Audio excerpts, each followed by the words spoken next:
Jesús es llevado de Herodes a Pilatos.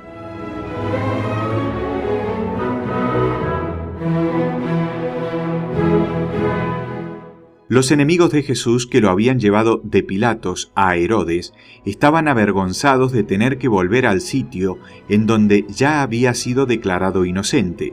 Por eso tomaron otros caminos mucho más largos, para que en otra parte de la ciudad pudieran verlo también en medio de su humillación, y asimismo para dar tiempo a sus agentes para que agitaran a las masas según sus proyectos.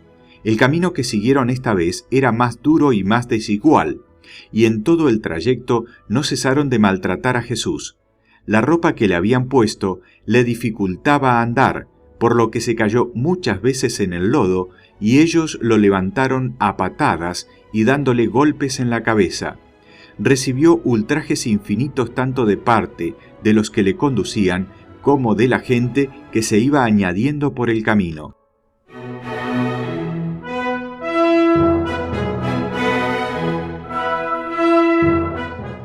Jesús pedía a Dios que no le dejara morir bajo los golpes para poder cumplir su pasión y nuestra redención.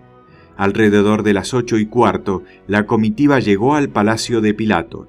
La multitud era muy numerosa, los fariseos corrían en medio del pueblo y lo excitaban y enfurecían.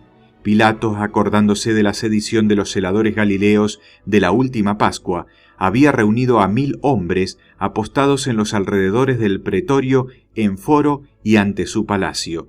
La Santísima Virgen, su hermana mayor María, la hija de Elí, María, la hija de Cleofás, Magdalena y alrededor de 20 santas mujeres se habían colocado en un sitio desde donde podían verlo todo. Al principio Juan también estaba con ellas.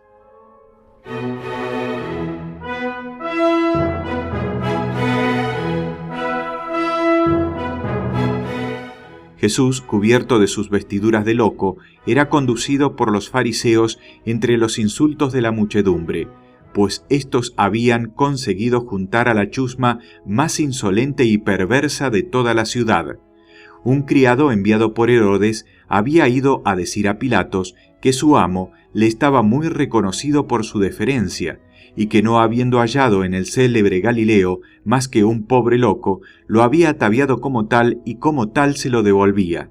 Pilatos quedó muy complacido al ver que Herodes había llegado a su misma conclusión y le mandó de vuelta un cumplido mensaje.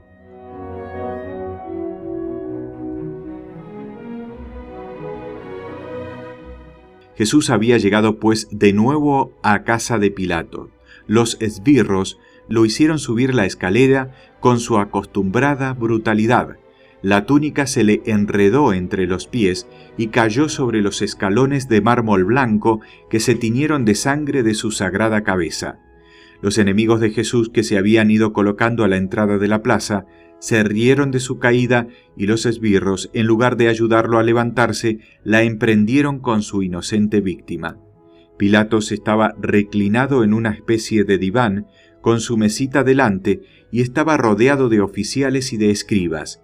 Se echó un poco hacia adelante y dijo a los acusadores de Jesús: «Me habéis traído a este hombre como un agitador del pueblo, y yo no le he hallado culpable de lo que le imputáis.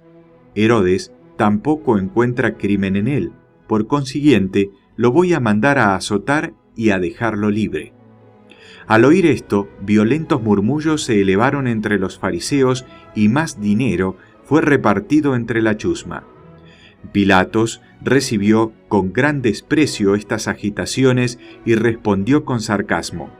Era el tiempo precisamente en que el pueblo se presentaba cada año ante él para pedirle, según una antigua costumbre, la libertad de un preso.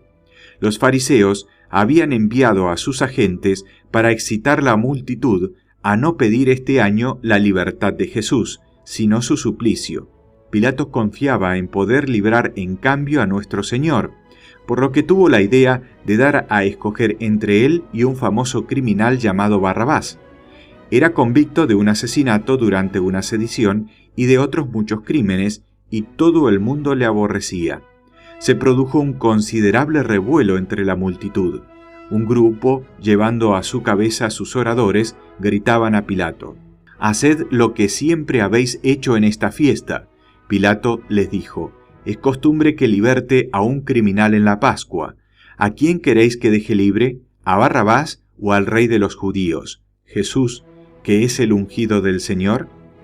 Aunque Pilato no creía que fuera el rey de los judíos, lo llamaba así porque ese orgulloso romano se complacía en mostrarles su desprecio, atribuyéndoles un rey tan pobre, pero en parte le daba también ese nombre porque tenía cierta supersticiosa creencia en que Jesús era en efecto un rey milagroso, el Mesías prometido a los judíos. Ante su pregunta hubo alguna duda en la multitud y solo unas pocas voces gritaron: «Barrabás». Pilato, avisado por el criado de su mujer, salió de la terraza un instante y el criado le presentó el anillo que él le había dado a su esposa y le dijo: «Claudia Procla, te recuerda la promesa de esta mañana».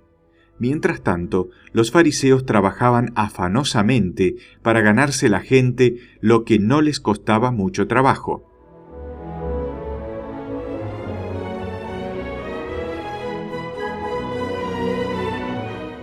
María Magdalena, Juan y las santas mujeres estaban en una esquina de la plaza, temblando y llorando, y aunque la madre de Jesús sabía que no había salvación para los hombres, sino mediante la muerte de Jesús, ella estaba muy afligida y deseaba apartarlo del suplicio que iba a sufrir.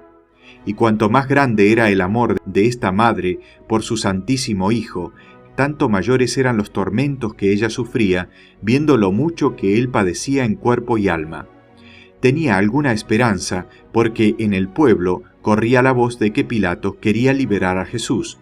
No lejos de ella había grupos de gente de Cafarnaún que Jesús había curado y a quienes había predicado.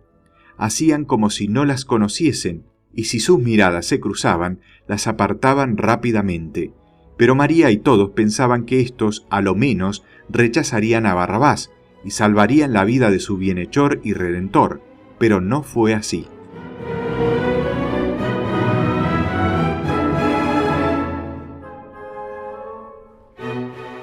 Pilato había devuelto el anillo a su mujer asegurándole que su intención era cumplir su promesa. Se sentó de nuevo junto a la mesita. El sumo sacerdote y los miembros del consejo habían tomado a su vez asiento, y Pilato volvió a preguntar en voz alta: «¿A cuál de los dos queréis que liberte?». Entonces en la plaza se elevó un clamor general: «¡A Barrabás!». Y Pilatos dijo entonces: «¿Qué queréis que haga entonces con Jesús, al que se llama el Cristo?». Todos gritaron tumultuosamente: «¡Crucifícale, crucifícale!». Pilatos dijo por tercera vez: «¿Pero qué mal os ha hecho? Yo no encuentro en él crimen que merezca la muerte. Voy a mandarlo a azotar y a libertarlo». Pero el grito «Crucifícalo, crucifícalo» se elevó por todas partes como una tempestad infernal. Los miembros del Sanedrín y los fariseos se agitaban con rabia y gritaban furiosos. Entonces el débil Pilato dejó libre al perverso Barrabás y condenó a Jesús a la flagelación.